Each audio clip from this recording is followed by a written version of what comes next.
આજે આપણે રોજગાર સમાચારનો બીજો પાઠ જોશું. સૌપ્રથમ શું પૂછ્યું તો જોરાવર ટેન્ક અંગેના વિધાનો સાચા છે. તો શું પૂછ્યું તો કે આ ટેન્ક 19મી સદીના ડોગરા જનરલ જોરાવર સિંહની યાદમાં રખાયું છે. દેશનું સ્વદેશી લાઇટ પ્રકારનું ટેન્ક છે. ડિયર્ડ અને લાર્સન એન્ડ ટુબ્રો દ્વારા તૈયાર કરવામાં આવ્યું છે અને તે 24 ટન વજન ધરાવે છે. તો આ તમામ વિધાન સાચા છે. તો આનો જવાબ આવશે ડી. હવે DRDOનું ફૂલ ફોર્મ શું છે તો કે defence research and development organisation, જેની સ્થાપના થઈ હતી 1958માં. આગળનું MCQ જોશું. 73માં વન મહોત્સવ અંતર્ગત કયા સાંસ્કૃતિક વનનું લોકાર્પણ કરવામાં આવ્યું હતું? એ હતું વટેશ્વર વન. કયું વન? વટેશ્વર. આ કઈ જગ્યાએ આવેલું છે તો કે એ આવેલું છે સુરેન્દ્રનગર. કઈ જગ્યાએ? સુરેન્દ્રનગર. 1950થી વન મહોત્સવની શરૂઆત કરવામાં આવી છે અને ગુજરાતનું સૌપ્રથમ વન હતું એ ગાંધીનગરનું પુનિત વન હતું. કયું હતું તો કે ગાંધીનગરનું પુનિત વન. અને સૌથી નાનું વન પૂછે તો એ છે હરિહર વન. કયું છે? હરિહર વન. આગળ જોશું. નીચેનામાંથી કયા સાંસ્કૃતિક વનો સુરેન્દ્રનગર જિલ્લામાં આવેલા છે? તો એમાંથી સુરેન્દ્રનગર જિલ્લાનું પૂછ્યું છે. શું પૂછ્યું? સુરેન્દ્રનગર જિલ્લો. તો એમાં આવેલું છે ભક્તિવન અને વટેશ્વર. ભક્તિવન ક્યાં આવેલું છે તો કે ભક્તિવન આવેલું છે ચોટીલામાં. કઈ જગ્યાએ? ચોટીલામાં ચામુંડ માતાનું મંદિર આવેલું છે ત્યાં ભક્તિવન આવેલું છે અને વટેશ્વર વન આવેલું છે એ પણ ચોટીલા, એ પણ સુરેન્દ્રનગરમાં છે. સોરી. આગળ જોશું. આદિવાસી દીકરીઓના લગ્ન પ્રસંગમાં આર્થિક મદદ પૂરી પાડતી યોજના કઈ છે? જેનું નામ છે કુંવરબાઈનું મામેરું. શું નામ છે? કુંવરબાઈનું મામેરું. ક જવાબ આવશે, કુંવરબાઈનું મામેરું. કેટલા હજાર રૂપિયા મળે છે તો કે 18,000 રૂપિયા. કેટલો? તો કે 18,000. ચાલો આગળ જોશું. ગુજરાત એન્ડ ઇટ્સ લિટરેચર પુસ્તક કોનું લખેલું છે તો એ છે કનૈયાલાલ માણેકલાલ મુનશી. કોણ? તો કે કમા મુનશી. જેમના અન્ય 2 પુસ્તક છે. એક છે ગુજરાતનો નાથ, ગુજરાતનો નાથ, અને એક છે જય સોમનાથ. કયું? તો કે જય સોમનાથ. આ 2 પુસ્તક પણ એના છે. જય સોમનાથ. અને આમાં શું પૂછ્યું તો કે ગુજરાત એન્ડ ઇટ લિટરેચર. આ પુસ્તક એનું છે, કનૈયાલાલ માણેકલાલ મુનશી.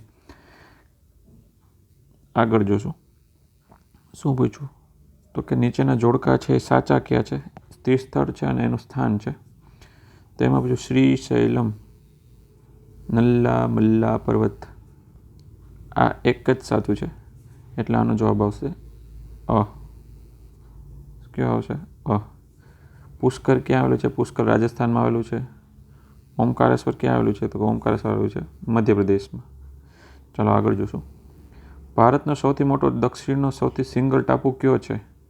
તો ગ્રેટ વેઇઝ સૌથી સિંગલ અને મોટો એવી રીતે યાદ રાખવા માટે ગ્રેટ નિકોબાર. કયો? તો કે ગ્રેટ નિકોબાર. ચાલો આગળ જોશું. એમાં શું કીધું છે?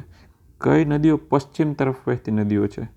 પશ્ચિમ તરફ એટલે સમજો કે આપણું ભારત છે, આ બાજુ વહેતી નદીઓની વાત કરી છે.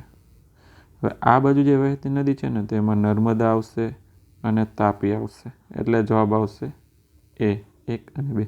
જ્યારે આ બાજુથી મહી નદી, પછી અહીંયાથી ગોદાવરી, કૃષ્ણા અને કાવેરી, આ બધી પૂર્વ તરફ વહેતી નદીઓ છે. જ્યારે પશ્ચિમ તરફ અહીંયા જોઈએ તો તાપી અને નર્મદા છે. ચાલો આગળ જોશું. ભારતના કયા સિક્કા સૌથી જૂના હોવાનું મનાય છે? તો એ ભારતના જે સૌથી જૂના સિક્કા છે એ છે પંચમાર્કના સિક્કા. ક્યાં? પંચમાર્કના સિક્કા. સિક્કાના વિજ્ઞાનને શું કહે તો કે ન્યુમિસ્મેટિક. ન્યુમિસ્મેટિક. એના અધ્યયનને ન્યુમિસ્મેટિક કહેવાય છે. સિક્કાના અધ્યયનના વિજ્ઞાનને ન્યુમિસ્મેટિક કહેવામાં આવે છે. આ પણ યાદ રાખજો. ઋગ્વેદમાં દર્શાવેલ સપ્તસિંધુ પ્રદેશ વર્તમાન ભારતનો કયો પ્રદેશ છે? તો એ વર્તમાન ભારતનો જે પંજાબ છે ને, પંજાબ, એ પ્રદેશ ગણવામાં આવે છે. આ આપણું ભારત છે. સમજો કે આ રીતે ઉત્તરનો ભાગ હું થોડો દોરું છું. આપણું ભારત છે તો અહીંયાથી આ સિંધુ, જેલમ, ચિનાબ,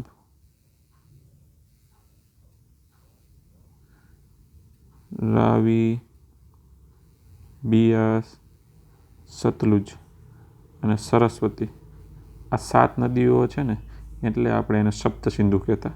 હાલ આ સરસ્વતી નદી છે એ વિલુપ્ત થઈ ગઈ છે, જ્યારે અન્ય 6 નદીઓ છે એ જોવા મળે છે. મહાજનપદોની વાત કરી છે અને તેમની સામે દર્શાવેલા એમના જે વર્તમાનની સ્થિતિ દર્શાવી છે. તો કંબોજ, તો કે નૈઋત્ય કાશ્મીર પ્રદેશ, સાચી વાત છે. આ જે વિસ્તાર હતો એ જગ્યાએ કંબોજ જોવા મળતું હતું. પછી અન્ય કયું તો કે અસ્મક છે ને એ દક્ષિણ ભારતનું એકમાત્ર 16 મહાજનપદમાંનું એક હતું, જે ગોદાવરી નદીના કિનારે હતું. વચ્છ, જે અલ્હાબાદ પ્રદેશ, મલ, ગોરખપુરનો જિલ્લો છે એ. એટલે આ સાચી વાત છે કે ઉપરના બધા સાચા છે. આ શું છે તો કે 16 મહાજનપદ છે. શું છે તો કે 16 મહાજનપદ. અને આ 16 મહાજનપદ વિશેની આપણને માહિતી ક્યાંથી મળે તો કે અંગુત્તર નિકાય નામના ગ્રંથ, અંગુત્તર નિકાય.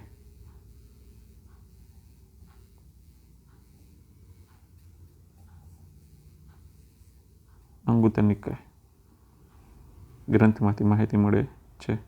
ધન્યવાદ.